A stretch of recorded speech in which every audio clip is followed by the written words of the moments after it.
नमस्कार मित्रांनो, आज 5 जून आणि लपंडावचा आजचा भाग खूप भारी आहे. आता मनस्विनी चाळीत येते आणि तिथेच आता सखी आणि कान्हा मनस्विनीला चांगलंच सुनावतात. सखी आणि कान्हा आता एकत्र आलेत. सखीला आता हळूहळू कान्हाच्या प्रेमाची जाणीव होत आहे आणि तिच्या सुद्धा मनात कान्हाविषयी आता सॉफ्ट कॉर्नर व्हायला लागलंय. सखीने सगळ्या साडीसमोर कान्हाला पेढा सुद्धा भरवलाय. तर खूप छान आहे आजचा भाग. तर मित्रांनो, व्हिडिओ शेवटपर्यंत नक्की पहा आणि जे चॅनलवर नवीन असतील त्यांनी मालिकेच्या अपडेटसाठी चॅनलला पटकन सबस्क्राईब करा. हे सबस्क्राईबच्या बाजूलाच एक बेल नोटिफिकेशन आहे, त्याला ऑन करा. जे एपिसोड टाकल्याबरोबर तुमच्यापर्यंत पोहोचेल. तर मित्रांनो, सुरू करूया आजच्या भागाला. तर रात्रीची वेळ असते आणि कान्हा चहाच्या स्टॉलवर बसला असतो चहा पीत. तितक्यात तिथे अचानक असा आवाज येतो, बॉस. कान्हा आता वर बघतो तर काय, वेदू सोबत गौतम काका सुद्धा असतात. तर कान्हाला जरा आश्चर्यच वाटतं आणि कान्हा वेदूला मुद्दामच म्हणतो, काय ग वेदू, मला बॉस का म्हणतेस? मी तुझा बॉस थोडीच आहे. त्यावर आता गौतम कान्हाला सांगतो, असू दे कान्हा, मला वेदूने सगळं खरं काय ते सांगितलं. कान्हा थोडा चिडतो तर आता गौतमच सांगतो, अरे तिच्यावर चिडू नकोस. तसं कान्हा वेदूला काही बोलत नाही, तो फक्त नजरेने बघतो तिच्याकडे. आता गौतम सांगतो, ऍक्च्युली जेव्हा वेदू तुझ्याशी फोनवरती बोलत होती तेव्हा तिच्या न कळत मी तिला बघितलं आणि तेव्हा तिने मला सांगितलं. मी तिला बोलता केलं तेव्हा. पण यावरून एक गोष्ट सिद्ध होते हा, की वेदू तुझ्याशी खूप प्रामाणिक आहे. बघा आता काय होतं. वेदू आता तिचा एक कान पकडतो आणि सॉरी म्हणते कान्हाला. आणि कान्हा सुद्धा वेदूचं सॉरी एक्सेप्ट करतो. गौतम आता कान्हाला विचारतो, कान्हा मला सांग, तू हे मला का नाही सांगितलं आधी? हे मला आधी सांग, सरकार सखीच्या दुधात विष घालणार तुला वेदूने सांगितलं होतं. और आता कान्हा म्हणतो, खरंच सॉरी काका, हे मी तुम्हाला आधीच सांगायला पाहिजे होतं. काय हो, सरकारचा काही भरोसा नाही, कधी कुठल्या थराला जाईल काही सांगताच येत नाही. आणि सखीला तिच्या जीवापासून, मनस्विनीपासून सखीच्या जीवाला धोका आहे याचा अंदाज मला होताच. म्हणून मी खास वेदूला तिथे ठेवलं सखीच्या सेफ्टीसाठी. गौतम सगळं समजून घेतो. पुढे आता कान्हा म्हणतो, मी कधी ना कधी तुम्हाला हे सांगणारच होतो. खरंच काका. त्यावर आता गौतम म्हणतो, अरे असू दे, काही तुझ्यावर चिडलो नाहीये. तसे तू जे काही सगळं केलं ते सखीसाठीच केलंय ना, त्या काळजीपोटीच केलंय. आणि आतापर्यंत आपण दोघंच होतो, आता आपण तिघं आहोत. वेदू सुद्धा हसते आणि बघा काय होतं, गौतम आता 2 चहा ऑर्डर करतो. आता मस्त यांच्या गप्पा चालल्या असतात. कान्हा म्हणतो, काय मग वेदू, घरातली कामं करून कसं वाटतंय? परत आता वेदू हसते आणि म्हणते, बॉस तुमच्यासाठी करतेय. तर माझ्या आईला विचारा, माझ्या घरात कधी एवढी कामं केली नव्हती, पण आता नोकराचं विअरिंग पकडलंय ना, मग करतेय. आता कान्हा आणि गौतम सुद्धा हसतात आणि मग चिअर्स म्हणून तिघी पण आता चहा पिऊ लागतात. गौतम म्हणतो, चिअर्स टू. त्यावर आता वेदू म्हणते, बॉसचं डोकं. तर आता कान्हा म्हणतो, वर आता तिघही हसतात आणि गौतम म्हणतो, नाही खरंच आहे कान्हा, तुझं डोकं कमालच आहे. पण मला ना तुझ्यावर संशयच येतो. म्हणजे तू आहेस एक, दाखवतो दुसरा आणि करतो ते तिसरंच. वर आता वेदू सुद्धा म्हणते, आय अग्री. कान्हा म्हणतो, काही पण काय? गौतम म्हणतो, नाही रे, मला एका गोष्टीची खात्री आहे, पैशासाठी तर तू सखीच्या आयुष्यात नाही आलास, कारण त्याचं काहीतरी वेगळंच आहे. तुमच्या आयुष्यात तू वेगळ्याच कारणासाठी आला. आता गौतम म्हणतो, जर तू पैशासाठी आमच्या आयुष्यात आला असतास तर असं टपरीवर उभा राहून कटिंग चहा प्यायला नसताच. सखी तसंही तुझ्या प्रेमात होती, फसवून कसंही तुझ्या नावावरची सगळी प्रॉपर्टी तुझ्या नावावर तू सहज करू शकला असतास, पण तू तसं नाही केलंस. त्याचं कारण काय मला सांगू शकतोस का? आता कान्हा म्हणतो, काका प्लीज लिव्ह इट. ही सिक्रेट्स असू द्यावीत. आता कान्हा म्हणतो, वेळ आल्यानंतर सगळ्यांना सगळं कळणारच आहे, तेव्हा हे सगळं गुपित उघड होईलच. गौतम आता थोडं समजून घेतो आणि कान्हा म्हणतो, असो, आपण इतक्या सिरियस टॉपिकवर का बोलत आहोत? दिवस तर सेलिब्रेशनचा आहे. पुढे आता कान्हा अनाऊन्स करतो आणि सांगतो, कारण आज सखीने माझ्या कंपनीत काम करायला होकार दिलाय. आता हे ऐकून गौतम आणि वेदू दोघे खूप खुश होतात. गौतम म्हणतो, सिरियसली? यस चिअर्स असं म्हणत परत सगळे चहा पिऊ लागतात. आणि त्यानंतर आता वेदू म्हणते, पण मग बॉस, तुम्ही आता सखी मॅडम साठी काहीतरी स्पेशल केलंच पाहिजे. जे तसं तुम्ही कायमच असं करता ना, तिला स्पेशल फील करवता. आता कान्हा सांगतो, मी ऑलरेडी तिच्यासाठी काहीतरी स्पेशल केलंय, फक्त तिची रिक्षा चाळीत तर शिरू द्या, मग बघाच. कान्हा आता खूपच खुश असतो, त्याने खूप काही प्लॅनिंग केलं असतं सखीसाठी. हे बघा आता काय होतं, सखीची जी रिक्षा आहे ती चाळीत येते. आता सखी आता जेव्हा खाली उतरते ऑटोतून तेव्हा ती बघते तर सगळीकडे अंधार असतो. सगळे चाळीतली जी लाईट आहे ती बंद असते. सखीच्या हाती आता पेड्याचा बॉक्स असतो. बघा आता काय होतं, तर सखी विचारच करत असते की अख्ख्या चाळीची लाईट गेली आहे का? तितक्यात ही चाड झगमगून उठते, सगळीकडे लाईट्स लावले असतात. सखीचं खूप मोठं असतं पोस्टरचं बॅनर लावलं असतं, ज्यामध्ये एका हातात कुकर आणि दुसऱ्या हातात लॅपटॉप असतो. ते बघून खरं तर थोडं हसू आलं मला, पण असो. कान्हाने खूप सुंदर डेकोरेशन केलं असतं. तर सगळेजण बाहेर येतात आणि सखीच्या गोल गोल अवतीभोवती फिरू लागतात, टाळ्या वाजवू लागतात, सेलिब्रेट करू लागतात. सगळेजण आता सखीसाठी खूप खुश असतात. सखीला ते अभिनंदन करतात. आभाडे मावशी आरतीचं ताटच घेऊन आले असतात सखीसाठी. त्या सखीला ओवाळतात. दाभाडे मावशी सखीला आता अभिनंदन करतात. सखी आता आशीर्वाद वगैरे घेते. चाळीतले सगळे जण खूप खुश असतात. सगळेच असतात तिथे. त्यावर आता पुढे मावशी सखीला आशीर्वाद देतात आणि म्हणतात यशस्वी हो. सखी म्हणते हो, पण तुम्ही सगळ्यांनी मिळून माझ्यासाठी इतकं काय काय केलं, सगळं डेकोरेशन केलं, मला खूप छान वाटलं. आता सखी खूपच खुश असते. सखी म्हणते मला शब्द नाही सुचत आहे, थँक्यू. बरं आता किरण म्हणतो आम्ही आम्ही थोडे केलंय सगळं. सखीचं थोडं लक्षात येतं आणि सखी किरणला म्हणते अच्छा मग कोणी केलंय हे सगळं? प्लीज हा आता असं नको म्हणूस की हे सगळं कबीरने केलंय. तर बघा काय होतं, साडीतल्या बाया आणि माणसं सखीची मजा घेऊ लागतात. त्यातली एक बाई म्हणते नाही नाही आम्ही कशाला घेऊ त्याचं नाव, सगळं डेकोरेशन तर आम्हीच केलंय आणि हे कटआउट बघते ना समोर तुझं, हे सुद्धा आम्हीच आणलंय. एक दुसरा मुलगा चाळीतला म्हणतो आता का तो कान्हा मला सांगणार का? सखी आता घरी परत आली, चाळीत आली की तिचं सेलिब्रेशन करायचं की नाही ते. तर सानप काका पण म्हणतात त्याचा संबंध तरी काय, मला तो कबीर म्हणाला की मला हातबीन आणून द्या, मला हे तोरण लावायचंय, मी त्याला काहीच करू दिलं नाही, म्हणजे त्याची काहीच मदत केली नाही. त्यानंतर तो मला म्हणाला कटआउट लाव, त्याला हातच लावू दिला नाही. मग तो मला म्हणाला कटआउट लावून दे म्हणून, त्याला तिथे सुद्धा काहीच करू दिलं नाही. तर आता सानप मामा मुद्दाम खोटं बोलत असतात. आता सखीच्या लक्षात येतं आणि सखी म्हणते असू द्या थोडक्यात काय तर हे सगळं कबीरने केलंय हो ना. तर आता मावशी सांगतात आणि तुला राग नाही आला का? सखी म्हणते हो आला ना राग. आता मावशी थोड्या दचकतात आणि म्हणतात काय? त्यावर आता सखी म्हणते पण आजचा दिवस आनंदाचा आहे, तुम्ही नाही चिडणार त्याच्यावर. बघा आता सखी म्हणते तसंही त्या कबीरवर राग करून त्याच्यावर चिडून त्या सगळ्यांचा आनंद नाही घालवायचाय. तर सखी म्हणते आणि मावशी तुमच्या सगळ्यांसाठी काहीतरी स्पेशल आणलंय. तर सखीने पेढा आणला असतो सगळ्यांसाठी आणि सखी एक एक करून सगळ्यांना पेढा भरवते. आणि बघा काय होतं, सखी आता जानूला पेढा भरवते आणि साईडला अशी जाते समोर बघायला. तर जानूच्या बाजूला ही मनस्विनी उभी राहते. म्हणजे ही मनस्विनी कधी आली आहे कोणाला समजत पण नाही. गपचूप ती जानूच्या बाजूला येऊन अशी उभी होते की आता पेढा चारणार, तितके ती मध्येच थांबते आणि सखीच्या लक्षात येतं. चाळीतले सगळेच एकमेकांकडे पाहू लागतात. दाभाडे मावशी तर इकडे तिकडे पाहू लागतात आणि त्या कुठेतरी जात असतात. सखी म्हणते काय झालं मावशी, यांना घाबरायची काही गरज नाहीये. आता बाकीचे चाळीतले असतात ते सुद्धा घाबरत असतात या मनस्विनीला, यांची मानं खाली टाकतात. पण सखी म्हणते आता काही चाड यांची नाहीच आहे आणि ना यांच्याविषयी कोणाच्या मनात भीती उरली. सखीचा कॉन्फिडन्स बघून सगळ्यांना आधार मिळतो. आणि आता ही मनस्विनी म्हणते वाह नोकरी काय मिळाली तुला, तुझा कॉन्फिडन्स तर डबल झालाय. मुद्दामच आता ही मनस्विनी सखीला विचारते सगळ्यांसमोर बाय द वे कोणी दिली ग तुला नोकरी? तर सखी मुद्दामच म्हणते का तुम्हाला नाही माहिती का, हे कसं शक्य आहे सरकार, कारण माझ्या प्रत्येक गोष्टीकडे लक्ष ठेवण्यापलीकडे तुम्ही काय काम करता हो दुसरं, आयुष्यभर तर हेच करत आलात.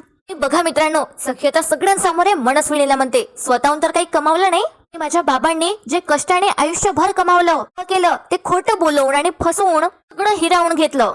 सरकार कसं जमतं तुम्हाला हे सगळं? आता ही मनस्विनी म्हणते वेल डन, म्हणजे कालपर्यंत एक शब्दही फुटत नव्हता तुझ्या तोंडातून आणि आज आवडला मला तुझा हा कॉन्फिडन्स आवडलाच. सगळेजण मनस्विनीकडे पाहू लागतात. मनस्विनी सगळ्यात चाडकऱ्यांना म्हणते आणि तुम्ही हे सगळे या आधी पण बिंडोक आणि मूर्खच होतात काय, अजूनही तसेच आहात? साधी नोकरी मिळाली आहे हिला या सखीला, काय हो नोकरी हिला मिळाली, मी काय इतके आनंदात उड्या मारता आहात? त्या चाळीतले सगळे जण गप्प असतात. पण आता सखी उत्तर देते या मनस्विनीला आणि म्हणते सरकार तुमच्यासाठी ही साधी नोकरी असेल, माझ्यासाठी स्वाभिमानाने जगण्याचा हा एक मार्ग आहे. आता मनस्विनी म्हणते व्हॉट काय बोललीस, ऍक्च्युली मला ऐकून नाही आलं ग, अभिमान हा शब्द वापरलास का? त्यानंतर ही मनस्विनी सखीवर हसते. Oh wow joke of the day. मस्त, जेव्हा कबीरच्या ऑफिस मध्ये जाऊन त्याने दिलेला जॉब स्वीकारलास कुठे होता ग तुझा स्वाभिमान, का झालीस लाचार? आणि त्यानंतर ही मनस्विनी सगळे चाडकरांना म्हणते बघताय ना तुम्ही पण, ज्या कबीरचाही तिरस्कार करते ही त्याच्याकडेच नोकरी करणार मलाच आहे. आणि ती आता सखीला म्हणते मनस्विनी एकीकडे तू त्या कान्हाला त्या कबीरला नाव ठेवते आणि दुसरीकडे त्याची चाकरी करते, हाच आहे का राघव कामतच्या मुलीचा स्वाभिमान? Double standards. आता ही नको नको ती बोलते सखीला. आणि बघा मित्रांनो काय होतं, ही मनस्विनी इथे सगळं स्पॉइल करायला आली असते, सखीच्या सुखात विरजण टाकायला आली असते. पण बघा काय होतं, मनस्विनीचाच पचका होतो. आता ही मनस्विनी सगळ्या चाडकऱ्यांना म्हणते चला कमॉन ताड्या वाजवा हिच्यासाठी. कोणीच या मनस्विनीचं ऐकत नाही. ही मनस्विनी म्हणते नाही वाजवणार का? ही मनस्विनी एकटीच ताड्या वाजवू लागते. सखी मस्त स्माइल करत उभी असते आणि तमाशा बघते तिचा. आता सखी मनस्विनीवर हसते आणि म्हणते वा आवडलं मला, म्हणजे खरंच आवडलं, तुम्ही सगळं होमवर्क करून आलात, सगळी तयारी करून. आणि सखी आता मनस्विनी समोर म्हणते मला नोकरी मिळू नये पण तुम्ही सगळ्या कंपनीच्या मालकांना भडकवलं. आणि सखी सगळ्यांसमोर आता एक्सपोज करते या मनस्विनीला आणि म्हणते मला कुठेही नोकरी मिळू नये याचीही तुम्ही व्यवस्था केली, आज इथे येऊन मलाच ऐकवतायत. हे सखी आता मुद्दामच म्हणते, पण मला ऐकवण्याकरिता तुम्हाला इथे यावं लागलं स्वतःहून या बिंडोक लोकांच्या चाळीत. इथेच जिंकलीये मी सरकार. सखी आता मनस्विनीला म्हणते, त्यामुळे खरं तर तुमच्या भित्रेपणासाठी आणि मी मिळवलेल्या विजयासाठी सगळ्यांनीच ताड्या वाजवायला हव्यात. सगळेजण चाळीतले खुश असतात आणि सखीचं बोलणं ऐकून खूप आनंद होतो सगळ्यांना. आणि सगळेजण या मनस्विनीवर हसतात आणि मनस्विनीचीच इथे फजिती होते. आता दाभाडे मावशी सुद्धा हसत असतात. तर ही मनस्विनी मावशी समोर येते आणि म्हणते, काय ग दात काय काढतेस? जे दात मी तोडेन. त्यानंतर आता ही मनस्विनी सखी जवळ जाते आणि म्हणते, तू तू का हसतेस ग? आणि कोणावर? माझ्यावर हसतेस? जी लायकी तरी आहे का माझ्या समोर येऊन उभं राहायची? काय आहे काय तुझ्याकडे? सखी म्हणते, आज मी तुम्हाला सांगतेच सरकार. सखी आज फुल फॉर्म मध्ये आहे. आता सखी म्हणते, आज सर तुम्ही ऐकाच. आज माझ्याकडे माझी ती सगळी माणसं आहे जी माझ्या पाठीमागे खंबीरपणे उभी आहेत, प्रेम करतात माझ्यावर. अडचणीच्या वेळी एका हाकेवर धावून येतील माझ्यासाठी. आज माझ्याकडे ती नोकरी आहे जी मी स्वतः कमावली, माझ्या टॅलेंटवर मिळवली. ही सगळ्यात महत्वाची गोष्ट. माझ्याकडे माझा स्वाभिमान आहे. बघा आता ही मनस्विनी मूर्खपणा करते आणि सखीवर हसते. असं करताना खरंच सगळ्यात मूर्ख इथे मनस्विनीच वाटतेय. सखी आता म्हणते, सरकार तुम्ही माझ्याकडून माझी प्रॉपर्टी हिरावून घेतली, जी आई हिरावून घेतली आणि मला माझ्याच घरातनं बाहेर काढलं. म्हणून मी काही रडत नाही बसली. तसं ठरवलं सरकारला तिची जागा दाखवून द्यायची. त्यासाठी मला जरा कष्ट घ्यावे लागतील, अडचणीचा सामना करावा लागेल, पण मी तयार आहे. तर सखी म्हणते, ऍक्च्युली तुम्ही बरंच केलं, त्या घराबाहेर काढलं. खूप बरं केलं. तुम्ही तसं केलं नसतं तर मला माझ्यातलीच नवीन सखी मिळालीच नसती. मीच मला नव्याने भेटली आहे. तर सखी एकावर एक झटके देते या मनस्विनीला. चाळीतले सगळे जण आता खुश होतात हे ऐकून. पुढे सखी म्हणते, आता आधीची सखी नाही उरली आहे मी. ही सखी पूर्वीच्या भोळ्या सखीसारखी नाही राहिली. माझ्या आत एका नवीन सखीने जन्म घेतलाय. ही निडर आहे, ज्यात सरकार सारख्या माणसांशी भिडण्याची धमक आहे. मी तुम्हाला पुरून उरेल. Just wait and watch. Dabhade मावशींना सखीचं खूप कौतुक वाटत असतं. बघा आता काय होतं. कान्हाची एंट्री होते. अचानक ताड्यांचा आवाज येतो, सगळ्यांचं लक्ष वेधून घेतो. जसं ही मनस्विनीने ताड्या वाजवल्या होत्या सखी समोर, तसंच आता कान्हा ताड्या वाजवतो. सखीचा कॉन्फिडन्स आणखीच वाढतो. तर त्यानंतर कान्हाचा समोर येतो आणि म्हणतो, काय वाजवली आहे बॉस? त्याला म्हणतात समोरच्याला हात न लावता हा गाल रंगवणं. आता सखी गालातल्या गालात हसत असते. तिला माहिती असतं हे सगळं सरकारसाठीच आहे आणि सगळे जण आता मजा पाहू लागतात. पुढे कान्हा म्हणतो, तुम्हाला सांगतो टीव्ही सिरियल्स मध्ये जेव्हा हिरोईन विलनला सुनावते अशा ताड्या वाजवल्या जातात. कान्हा म्हणतो, आता तो सखी मॅडम के लिए बजाव ताली. आणि सगळे आता ताड्या वाजवू लागतात. ही मनस्विनी तिचे डोळे बंद करून टाकते आणि आता ही मनस्विनी निघून जाते आणि जाता जाता कान्हाला भेटून जायला सांगते इशारा करून. इथे सुद्धा आता कान्हा सरकारची बँडच वाजवणार आहे. बघा मज्जा येणार आहे. कान्हा आता सरकारच्या मागे येतो आणि म्हणतो, बोला. आता ही मनस्विनी एकट्यातच कान्हाला म्हणते, जास्त हवेत उडू नकोस. त्या मुलीला जिला तू डोक्यावर बसवतोयस ना, तिच्याच डोक्यावरचं छप्पर काढून घेतलंय मी, बेघर केलंय मी, रस्त्यावर आणलंय. म्हणजे तिने कितीही काय केलं त्याचा काहीच उपयोग नाहीये. तुम्ही दोघे सरकार समोर हरलात. आता मनस्विनीवर हसतो आणि म्हणतो, आम्ही हरलोय आहे ना. जिंकणारा माणूस जिंकण्याचं ओव्हर एक्सप्लेनेशन द्यायला लागतो. वाटत असतं की तो जिंकतोय, तेव्हाच तो आतून कुठेतरी हरला असतो. हरलाय सरकार, ही सखी जिंकलीये. कान्हा परत म्हणतो, सखी जिंकली. टोन मस्त असतो. पुढे आता ही मनस्विनी म्हणते, अजून खेळ संपला नाहीये, आता कुठे तर सुरू झालाय. खेळ म्हटल्यावर हरणं जिंकणं तर होतच राहील. काय म्हणालास? सखी जिंकली? अच्छा, जिंकली कारण तू तिच्या सोबत आहेस आणि तुझ्या सपोर्टच्या जोरावर ती इतक्या उड्या मारतीये. आता कान्हा सरकारच्या तोंडावर म्हणतो, सखीला तर मी आयुष्यभर सपोर्ट करणार, प्रश्नच येत नाही. काय ना सरकार, या खेळामध्ये माझी एंट्री आता झाली आहे, पण याआधी जे काही केलंय ते तिने एकटीने केलंय. आणि विचार करा, जर मी तिला आधीपासून सपोर्ट करत असतो आता तुमची काय अवस्था झाली असती. हे बापरे. कान्हा मुद्दामच म्हणतो, मला तर कल्पनाही नाही करवत आहे. एकदम तिला चिडवतो. आणि बघा आता कान्हा म्हणतो मनस्विनीला, सिंहासन हालतंय हा तुमचं सरकार, डगमग डगमग. असं सुद्धा कान्हा म्हणतो या मनस्विनीला.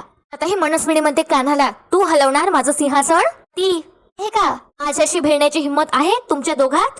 कान्हा म्हणतो, ट्रेलर तर दाखवलंच आहे. आता ही मनस्विनी कान्हाला धमकावते आणि म्हणते, लिसन, जिवंत राहायचं असेल सखीपासून लांब राहा. तर तू तिच्या बरोबर राहिलास तर 2 लोकांचे फोटो भिंतीवर लावावे लागतील, एक तुझा आणि एक सखीचा.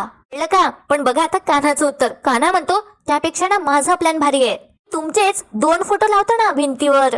तर ही मनस्विनी आश्चर्यानेच बघते कान्हाकडे. कान्हा म्हणतो, एक तेजस्विनीच्या लुक मध्ये आणि दुसरा मनस्विनीच्या लुक मध्ये. चिडवत कान्हा म्हणतो, आणि खूप मस्त आहे चा भाग. बघा आता ही मनस्विनी म्हणते शटाप आणि ती घरी जायला निघत असते. तर कान्हा म्हणतो, थांबा आणि ऐकून जा, सखीची साथ मी कधीच सोडणार नाही, जिवंतपणे नाही आणि मेल्यावर पण नाही. तर आता ही मनस्विनी शॉक मध्ये जाते आणि मग कान्हाला म्हणते आय विल सी, बघतेच काय करतो ते. आता या मनस्विनीचा चांगलाच अपमान झाला असतो. ती आली कशासाठी असते आणि गेली कशी. सो आता ही मनस्विनी निघून जाते आणि कान्हा सगळ्यांच्या मध्ये येतो आणि बघा आता खूप मजा येणार आहे. साडीतल्या बाया आता सखीचं कौतुक करतात आणि म्हणतात त्या सरकारला कसलं सडेतोड उत्तर दिलंस ना तू, अगं मज्जाच आली. तिची आई सुद्धा म्हणते तिला ना ऐकवायलाच पाहिजे होतं, तिचं तोंड बघण्यासारखं झालं होतं, मज्जाच आली. पण तर त्यावर किरण म्हणतो काय झालं ना, सखीला कबीरच्या ऑफिस मध्ये जॉब मिळालाय म्हणून ते सरकार घाबरली. सखी सुद्धा स्माइल करते हे ऐकून. पण आता परीची आई म्हणते म्हणजे आता ऑफिस मध्ये कबीर बॉस आणि सखी एम्प्लॉई. तर सखी आता तर तुला त्या कान्हाला सरसर म्हणावं लागेल. त्यावर आता बघा सखी म्हणते नाही नाही गेला उडत, मी काही त्याला सरबीर नाही म्हणणार. त्यावर आता सानप काका म्हणतात का बरं, ऑफिस मध्ये तर सरसरच म्हणतात. त्यावर आता सानप काकू म्हणते काही गरज आहे का, असं काही कंपल्सरी नसतं, काही सरबीर म्हणाने लागत. त्यावर आता परिचय म्हणते पण काय झालं, ऑफिस मध्ये कान्हा सखीचा बॉस असला तर घरी तर सखीच बॉस आहे ना, आणि कबीर एम्प्लॉई हो ना ग सखी. त्यावर सखी सुद्धा म्हणते हो, हे सखीच्या लक्षात पण येत नाही. तितक्या तिथे आता कान्हा येतो आणि म्हणतो काय तुझ्या बायकोसाठी मी काहीही व्हायला तयार आहे, मला काही प्रॉब्लेम नाही. काय बाबा जगाची रीत सुद्धा पाळलीच पाहिजे, नवरा घरी आल्यावर त्याची बॉस ही त्याची बायकोच असते. सगळे हसतात. त्यावर आता जानू म्हणते बघितलंस का सखी कसला भारी बोलतो कबीर. त्या किरण म्हणतो अगं सखी त्याने तुझ्यासाठी इतकं केलं, निदान त्याला थँक्यू तरी म्हण. सगळेजण सखीकडे बघतात आणि सखी म्हणते एक मिनिट, त्याला कशाला मी थँक्यू म्हणू, तसंही तुम्ही सगळेच म्हणला होतात यातलं काही कबीरने नाही केलं. आता हे सगळं ज्यांनी केलंय आणि बघा आता सखी कानाकडे बघते आणि म्हणते किंवा ज्याने केलंय त्याला म्हणेल मी थँक्यू. आणि बघा आता सखी दुसरीकडे बघते आणि थँक्यू बरं का असं म्हणून ओरडते. आणि परत आता सखी अशी कानाकडे बघते आणि थँक्यू म्हणते. कान्हाच्या पण लक्षात येतं आणि सगळ्यांच्या सुद्धा. कान्हा म्हणतो बरं बरं, सगळ्या गावाने बुंदी खाल्ली पण माझ्या ताटात काही बुंदी आली नाही बाबा. सखी आता कानाकडे बघते आश्चर्यानेच. तर कान्हा सांगतो सगळ्यांना तुम्ही पेढे भरवलेत, मला तर पेढा मिळालाच नाही, मला पेढा भरवा की. सखी म्हणते ओ का, तुझ्या हाताला काय मेहंदी लागलीये का. बघा आता काय होतं, कान्हा आता मस्त मस्करी करतो. कान्हाने त्याच्या म्हणजे खांद्यावरच फक्त असं ब्लेझर ठेवलं असतं आणि दोन्ही हात असे मागे घेतले असतात आणि म्हणतो मला ना हातच नाही बाबा, बघा ना दिसतात का माझे हात, भरवा ना तुम्हीच मला पेढा भरवा. शाळेतले सगळे आता हसतात. कान्हा आता आवाज बदलतो त्याचा आणि म्हणतो ये पेढा हमें खिलाव ठाकूर. हे आश्चर्यानेच बघते आणि कान्हा म्हणतो ते बेबी ठाकूर. आणि मग म्हणतो अरे बेबी सरकार, आणि सगळे हसतात. या मनस्विनीने येऊन खराब वातावरण केलं असतं ते पूर्णपणे आता कान्हा बदलतो. हे सगळं वातावरण आता पुन्हा आधीसारखं आनंदमय झालं असतं चाळीतलं. आणि सगळे आता सखीला म्हणतात सखी भरव त्याला पेढा भरव. सखी आता सगळ्यांचं ऐकते आणि स्वतःच्या हाताने कान्हाला पेढा भरवते. ती नखरे पण करते. पण बघा आता काय होतं, कान्हा आता पेढा खाल्ल्यावर सखीला चिडवतो, दोन्ही हात असं जोडून थँक्यू म्हणतो. आणि सगळे सखीवर असतात. सखी आता चिडून निघून जाते. बघा आता काय होतं, दाभाडे मावशी कान्हाच्या खांद्यावर अशा प्रेमाने मारतात. कान्हा म्हणतो नसल्या हातावर काय मारताय, आणि सगळे परत हसतात. त्यानंतर मावशी म्हणतात कान्हाला कुठून सुचते रे तुला एवढी नौटंकी, पण खरंच तू खूप छान केलंस, त्यामुळेच सखीमध्ये इतकं बळ आलंय. ती काही हे बोलणार नाही पण आम्हीच तुम्हाला बोलतोय. पण बघा आता कान्हा म्हणतो असं तुम्हाला वाटतंय पण मी सखीला चांगलंच ओळखतो ना, ती कदाचित माझ्यासमोर हे नाही बोलणार पण सध्या मोरपंखासमोर नक्की बोलत असेल. सगळेजण कान्हाकडे पाहतात आश्चर्याने. आणि इथे आता सीन शिफ्ट होतो. कान्हाने आता सांगितल्याप्रमाणे सखी तसंच करत असते. सखीने तिच्या हाती मोरपीस घेतलं असतं आणि ती त्याच्याशी बोलते. ती मोरपंखाला सांगत असते तो हाफ चड्डी तसा आगाऊच आहे पण मनाने खूप चांगलं आहे. कुठल्याही बायकोला आपल्या नवऱ्याने तिच्यासाठी घेतलेले एफर्ट्स आवडतातच. आणि मलाही आज कान्हाने माझ्यासाठी जे काही केलंय ते खूप आवडलंय. कान्हा हुशार तर आहेच पण समोरच्याला कसं इम्प्रेस करायचं त्याला चांगलंच माहितीये. उगीच नाही मी त्याच्या प्रेमात पडली. त्या सखी म्हणते लग्नानंतर त्याच्या नावाचं मंगळसूत्र मी काढायला निघाले होते. त्यावेळी दाभाडे मावशीने मला समजावून सांगितलं, हक्काची जाणीव करून दिली. त्यावेळी जर त्यांनी मला थांबवलं नसतं मी कान्हासारख्या इतक्या चांगल्या माणसाला गमावून बसली असती. आजपर्यंत कान्हाने प्रत्येक वेळी माझ्यासाठी स्टँड घेतलाय. माझ्या बाजूने येऊन खंबीरपणे माझ्या पाठीशी उभा राहिला. पण त्याने माझ्याशी खोटं बोलून स्वतःची ओळख लपवून लग्न केलं. फक्त मला ते नाही आवडलं. सखी पुढे तिच्या मोरपिसाकडे बघते ते परत ठेवून देते. त्यानंतर आता सखीला मनस्विनीचे शब्द आठवतात. हे सखी आता स्वतःला म्हणते सरकार सखी आता बदलली आहे. आजपर्यंत सगळ्यांचे डोळ्यात धूळफेक करत सगळ्यांच्या आयुष्याला ग्रहण लावलेस तू. आता ने तुझी झोप उडवली ना, हे सखी नाव लावणार नाही. तर ही राघव कामतची मुलगी आपल्या आई वडिलांच्या मृत्यूला जबाबदार असलेल्या सरकारचं सरकार उद्ध्वस्त करेल. आता सखी ठरवते आणि शेवटी म्हणते बघच तू सरकार. आणि मित्रांनो आजचा भाग इथे संपतो. खूप खूप छान होता आजचा भाग. पण तुम्ही कमेंट करून नक्की सांगा तुम्हाला कसा वाटला. आणि मित्रांनो उद्याच्या भागात आपण पाहणार आहोत सखी आणि कान्हा ऑफिसला निघत असतात. सखीचा पहिला दिवस असतो कान्हा सखीला ऑफर करतो की चल माझ्या बरोबर बाईकवर. आता ही सखी तर नाहीच म्हणते कान्हाला. बघा काय होतं, सखीची जी ऑटो रिक्षा असते ज्यामध्ये ती बसली आहे ती चालूच नसते होत आणि कान्हा सखीला म्हणणार उद्या त्या वेगळ्या स्टोन मध्ये माझ्या ऑफिसमध्ये उशीर झालेला मला अजिबात चालणार नाही, पनिशमेंट मिळणार. असं म्हणून कान्हा तर निघून जातो, पण सखीला टेन्शन येतं आणि सखी विचार करते मला उशीर झाला तर हा मला काय शिक्षा देईल.